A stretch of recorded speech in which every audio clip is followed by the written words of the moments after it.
Hey guys, Josh from soccerreviewsforyou.com bringing you my review plus on-feet video of the Nike Magista Obra 2 in the latest Dark Lightning Pack colorway. Now along with the shoes they do include a string bag which is black in color with white Magista branding there on the front and blue string, so the colors do match what you'll find on the shoes themselves, which I have right here. Really good looking colorway in my opinion, and of course in today's video we're going to go over all of the details on the colorway, tech specs, taking a look at the weight of the shoe, as well as how these things fit and feel on feet. So if you are interested in learning more, please stick around, watch the entire video. If you're interested in a pair of these for yourself, there'll be a little pop-up on screen, or you can click the first link down below. That'll take you to the review page on my website, where you'll find buy it now links with exclusive SR4U coupon codes, where you'll be able to pick these guys up below their normal $300 retail price. So again, if you're interested in a pair, a little pop-up on screen, first link down below, go ahead and check it out. And with that being said, let's get right into the review. To start things off, let's take a closer look at the colorway. Now, being part of the Dark Lightning pack, the shoe does have a black base,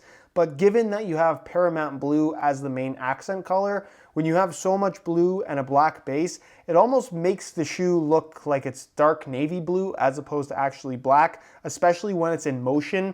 Even in this camera as I'm moving it around, I think it'll switch between black and navy blue in terms of how it looks, but it is in fact a black base for the upper, so keep that in mind. You do maintain a translucent Nike skin covering for the actual Flyknit upper, so you get to see that kind of heat map pattern where it transitions from that darker Paramount Blue into almost like a lighter blue kind of grayish color towards the center of the actual heat mapped area, and that's on both the lateral and medial side of the upper. You have the blue and black combination within the collar itself, and then white accents in the Nike swoosh on either side, your ACC branding, as well as the Magista branding going down the back of the heel. Moving on to the sole plate, the rim going along the bottom is black in color. Then the base on the bottom is that kind of grayish blue color that I just talked about. And then you do have some hyper orange accents in the studs themselves. And actually internally, the heel liner as well as the insole, which you'll get a look at a little bit later in the video, is color matched to that hyper orange as well. Something we don't necessarily always see as an extra detail on the inside of the shoe, but it is something they incorporated on this particular pair. So overall, I think they look pretty good. It's a more subtle colorway in terms of just not being overly flashy. The black and blue actually looks quite good together. And again, just the combination of colors gives this a pretty unique effect in terms of when it's in motion, and that the shoe can look black and the shoe can look like a darker blue. So let me know what you guys think of these down below in the comment section. Do you like how they look? Why or why not? And with that being said, let's move on to the tech specs so we can learn a little bit more about the overall performance. As far as performance is concerned, I have to say I'm a big fan of the Magista Obra 2, and out of all the mid-cup models from Nike, it is my personal favorite to wear, mainly because of the experience that this particular Flyknit upper has on offer. So I'm going to talk about all the tech specs that you should know about this shoe in today's video, but if you are interested in learning a little bit more, or you just want to see the shoes in action, I'll leave a little pop-up on screen to my playtest video, so you can go ahead and watch that if you haven't seen it already. Now with this particular upper, the Flyknit is on the thinner side in comparison to what we got from the original Obra. It did have texture on the first Obra, but it was fairly minimal and not something that was super noticeable in terms of actual touch on the ball. This time around, they've implemented what they call 3D texturing, which is more heavy around the heat mapped areas and then less significant in the parts that are solid black. So right here in the heat mapped area, you can see you get some pretty heavy texturing in terms of the bumps on the surface of the upper. What's interesting about this is it's not a flat material with bumps on the surface.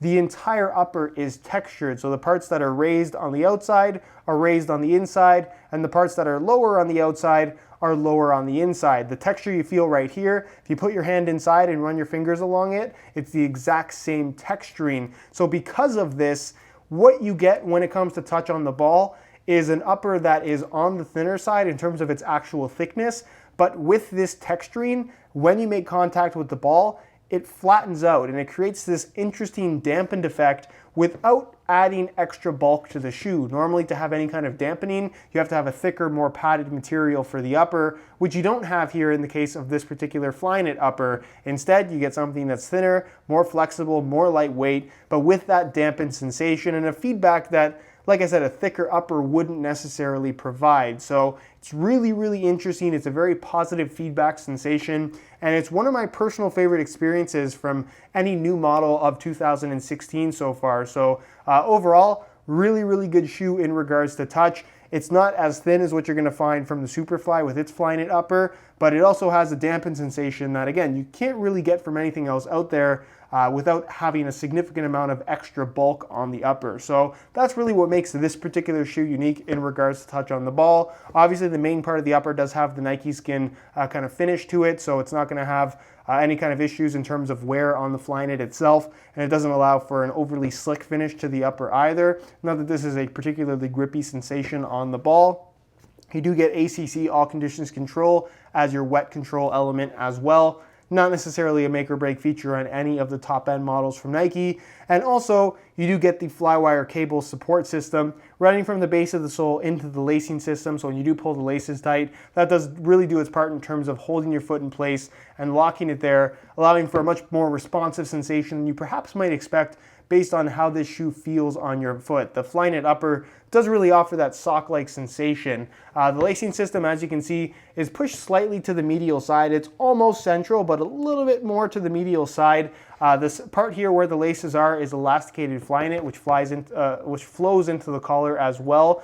So fully stretchy. There's no performance benefit to the mid-cut collar on any of the Nike models, or really any mid-cut model from any brand for that matter. It's really more of, at the moment, the popular thing to do. It doesn't offer any ankle support. There's not really any structure here. It's not going to restrict mobility in any way at all. I think that the collar on the Obra is particularly interesting in that it is kind of more anatomically shaped. So you have the bump outs at the ankle, the curvature to the top part. It just fits a little bit more closely and I guess a little bit more streamlined in comparison to the Hypervenom or the Mercurials with their mid-cut designs. But nonetheless, it works very, very well.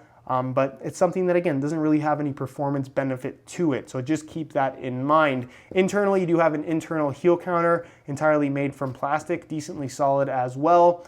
Internally, you have a synthetic suede liner with a decent amount of padding. For a mid-cut shoe from Nike, this is one of the more comfortable ones out of the box. Something I'll talk about a little bit later in the video. Mesh liner on the removable insole. Yellow foam with the pour-on inserts in the heel and forefoot. So pretty well the same insole you're going to find on the Tiempo Legend 6, which is not a bad thing at all. And then moving on to the sole plate, it's a compressed nylon material that does have some decent stiffness to it, although it does get a lot more flexible as you break them in. And as far as the stud pattern is concerned, this is the Magista stud pattern for the Nike brand.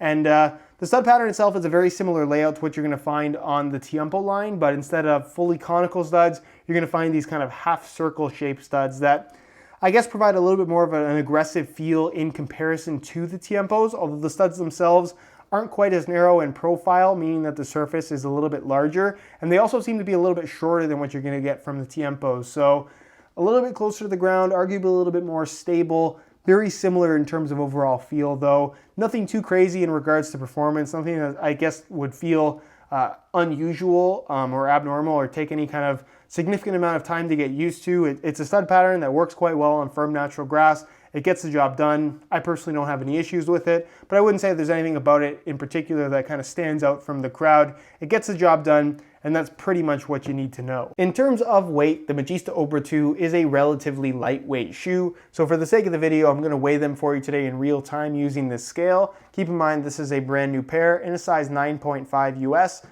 going to throw them on the scale, and you can see that they weigh in at 7.5 ounces, the equivalent of 213 grams. So again, they're under the 8 ounce range, mid 7 ounce range to be very specific for this size. And again, it's not going to feel heavy on your feet. They're not super, super light, but they certainly aren't heavy. They're kind of on par with most high-end shoes at the moment. So again, if you want something lighter, there are lighter options out there. But if you're looking for the feel and just general fit of the Obra 2, nothing feels quite like this shoe at the moment. All right, so here is a look at the Obra 2s on feet. On my left foot, I have the stock black laces that come with the shoes. And on my right foot, I have a pair of black with white dots premium SR4U replacement laces. If you're interested in a pair of replacement laces for yourself, the website to go to is www.sr4ulaces.com. You find a little pop-up on screen as well as a link down below in the description that'll take you directly there. So if you're interested in a pair, be sure to go ahead and check that out. Now in terms of how these things fit and feel on feet, out of all the mid-cut models from Nike, these are probably the most comfortable ones out of the box. The Flyknit upper feels pretty soft against your foot. It does have that sock-like sensation just in terms of being soft and decently flexible, and it does get more flexible as you break them in. But for me, the big difference here between the Phantom 2 and the Superfly 5, or even the Obra 1 and Superfly 4, is the heel area. Yes, it's a mid-cut model, but for whatever reason, whatever they've done to change the overall shape and profile of the heel on the Obra 2, it just feels like a standard low-cut shoe. There's nothing that digs into your heel. There's nothing that feels overly stiff. There's nothing that really feels abnormal. For the most part, they feel like low-cut shoes in terms of how they fit. So out of the box, not a whole lot to break in. It's more so just getting used to the way that these shoes feel in general. So for me, not really any issues out of the box in regards to discomfort. As far as the width and general fit of the shoe is concerned, it does have a pretty good fit about it. A lot wider than what you're gonna find from a Mercurial. These are gonna be suitable for most people. If you have really, really wide feet, just know that these aren't really gonna stretch all that much. But like I said, width-wise, these will fit just about anybody, given that you get the right size. And speaking of sizing, they run about a half size small. I'm wearing a size 9.5 US, as opposed to my usual size 9 US, and the fit and the length is absolutely perfect. So if you are looking to order a pair of these for yourself, I would strongly recommend going a half size up in order to achieve the best possible fit. All right, guys, that is it for my review of the Dark Lightning Pack Nike Magista Obra 2. If you guys are interested in a pair for yourself, you can either click the first link down below or the little eye in the corner of the screen. That'll take you to the review page on my website, where you'll find buy it now links with exclusive SR4U coupon codes, where you'll be able to pick these guys up below their normal $300 retail price. If you have any questions regarding this shoe, leave your questions down below in the comments, and I definitely will get an answer out to you. If you enjoyed today's video, found it helpful and informative, be sure to support the video with a like. Subscribe if you haven't already for daily videos on all the latest and greatest soccer gear. You can find all of my social media information linked in the description as well. And other than that, guys, hope you enjoyed today's video. And as always, thanks for watching.